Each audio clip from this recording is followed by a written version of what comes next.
Hello everyone, very good evening. तो चलिए हमारा जो इन्वायरमेंट की रिवीजन सीरीज है उसमें नेक्स्ट चैप्टर हम करते हैं। ये है aquatic ecosystem. Aquatic ecosystem basically तीन टाइप में कैटेगराइज किया गया है: फ्रेश, मैराइन और ब्रैकिस। फ्रेश में अगर less than 5 ppt of salt है तो ठीक है। मैराइन में मोर देन 35 और ब्रैकिस में 5 to 35। एग्जाम्पल एस्चुरी, सोल्ट, सोल्टी जो मार्श हैं, या फिर मैंग्रोव्स। तो मैंग्रोव हमारे ब्रैकिस में आएंगे, ठीक है। फिर आता है एक्वाटिक ऑर्गेनिजम्स। तो बेसिकली 5 टाइप के हैं: न्यूस्ट्रॉन, पेरीफाइटोन, प्लैंकटोन, नेक्टून और बेंथोस। ये अलग अलग लेवल पे डिपेंड करते हैं। जैसे वाटर है हमारा, तो वाटर का सरफेस पे एक मिलेगा, एक आपका मिडल में मिलेगा, एक अपर सरफेस भी मिल सकता है और एक बॉटम में, इस टाइप से। तो न्यूस्ट्रॉन मिलेंगे एट एयर और वाटर का जो इंटरफेस है। फॉर एग्जाम्पल फ्लोटिंग प्लांट, तो ये इसका एग्जाम्पल है। पेरीफाइटोन, ये attach to stem leaves of rooted plant. जो हमारे प्लांट हैं, हाइड्रोफाइट अगर हम कहें, तो उनकी जो स्टेम पे या फिर लीव्स पे जो अटैच होते हैं उनको पेरीफाइटोन बोलते हैं। प्लैंकटोन, इनका लिमिटेड लोकोमोटरी मोशन है। फाइटो और जू, फाइटो प्लैंकटन और जू प्लैंकटन, बेसिकली ये एक टाइप से फीड होते हैं, बिल्कुल स्मॉल, जिनको मैराइन ऑर्गेनिज्म कंज्यूम करते हैं। फाइटो जो प्लांट्स के हैं, जू जो छोटे मोटे जानवर हैं। नेक्टोन, ये है swimmer, large, powerful than current. ये बेसिकली इनकी जो हैबिटेट है उस टाइप से इनको कैटेगराइज किया गया। बेंथोस, ये बिल्कुल बॉटम में मिलते हैं। ये फैक्टर कौन कौन से हैं जिसकी प्रोडक्टिविटी को जो लिमिटेड करता है? तो सनलाइट, जिसमें जो फोटिक जोन है, जिसमें फोटोसिंथेसिस भी होगा और रेस्पिरेशन। और एक होता है एफोटिक, जिसमें सिर्फ रेस्पिरेशन होगा। तो रेस्पिरेशन सबके लिए ज़रूरी है और सभी ऑर्गेनिज्म करते हैं। और इसमें लेस देन 10% और 1% ऑफ सरफेस। तो जो एफोटिक है उनमें फोटोसिंथेसिस नहीं देखा जाता। डीप ओशियन जो होते हैं या फिर जो डीप में है उनको प्रोफेंडल जोन बोलते हैं। डीपेस्ट पार्ट है प्रोफेंडल जोन। डिजोल्व्ड ऑक्सीजन जो है वो अगर 10 ppm है तो इसको गुड कंसीडर किया जाएगा, और अगर 8 है तो डर्टी। वाटर लेस देन 4 तो वेरी पोल्यूटेड, इसको तो बिल्कुल भी अवॉइड किया जाना चाहिए।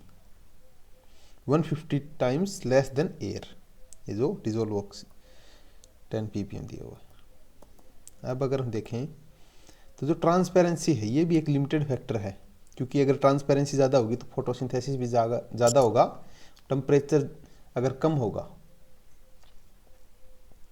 तो भी जो ऑक्सीजन है उस पर इफेक्ट पड़ेगा, क्योंकि अगर टेम्परेचर कम और ज़्यादा हुआ तो ऑक्सीजन कम हो सकता है और जो हमारा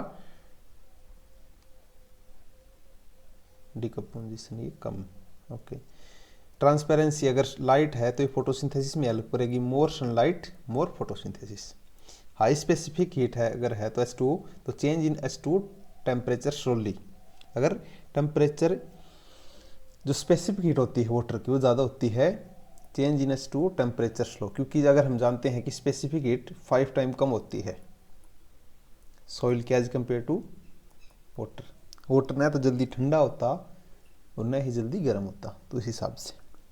aquatic animals, narrow zone of tolerance, tolerance इनका बहुत कम है। लेक इकोलॉजी क्या होगी? सबसे पहले बनती है, फिर ग्रो करती है, फिर सस्टेन करेगी, उसके बाद डाई हो जाएगी। फिर आता है ओलिगोट्रोफिक और मीजोट्रोफिक। ओलिगो मतलब लेस, मीजो मतलब या फिर यूट्रोफिक भी इसे बोलते हैं गुड। तो water quality for use, O2 content भी गुड होता है, नंबर ऑफ प्लांट भी अच्छे रहेंगे, और ओलिगोट्रोफिक में कम रहेंगे, यूट्रोफिक में ज़्यादा। एनिमल स्पीसीज मैनी, जैसे ओलिगोट्रोफिक लेक, इसमें हैंस की स्पीसीज जो होती हैं वो ज़्यादा मिलती हैं। रिमूवल ऑफ न्यूट्रिएंट हम किस साइड कैसे होता है देखो, ऑन साइड, या फिर एलिमिनेशन, फ्लक्चुएशन हो गया, floating, filter, absorption, desertification, sludge removal, इस टाइप से होता है।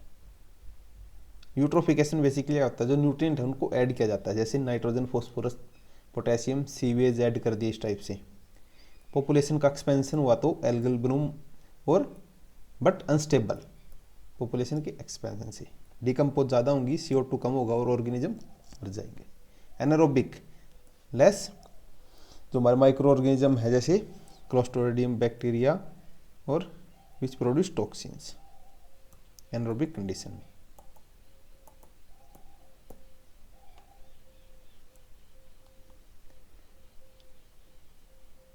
दो टाइप से होता है यूट्रोफिकेशन, हमने उस दिन भी डिस्कस किया था, एक तो नेचुरल और एक कल्चरल। जो कल्चरल होगा उसको थोड़े टाइम में हो जाता है और नेचुरल सेंचुरीज लग सकती है। Sources, point source, non point, point जहाँ से हमें पता चल जाए किस जगह से आ रहा है तो पॉइंट सोर्स, नॉन पॉइंट जिसका हमें पता भी नहीं, जैसे land run of, precipitation, decomposition, drainage, seepage.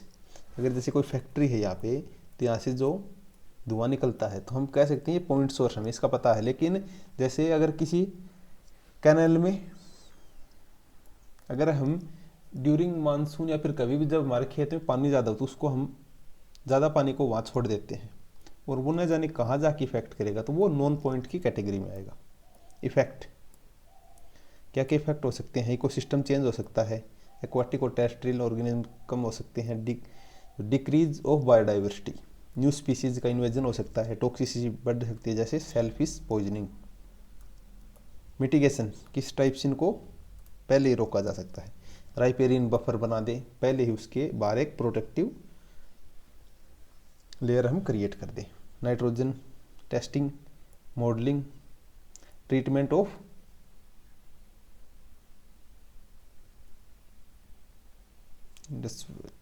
Industrial जो वेस्ट है उसका अच्छे से ट्रीटमेंट करें, ऑर्गेनिक फार्मिंग अगर करें, रिड्यूस लाइफ स्टॉक डेंसिटी करें, हार्मफुल एल्गल ब्लूम कौन कौन सी हैं जो कौन कौन सी होती हैं जो टॉक्सिन्स को प्रोड्यूस करती हैं। रेड टाइड, जो misnomer, not always keep red green because of algae.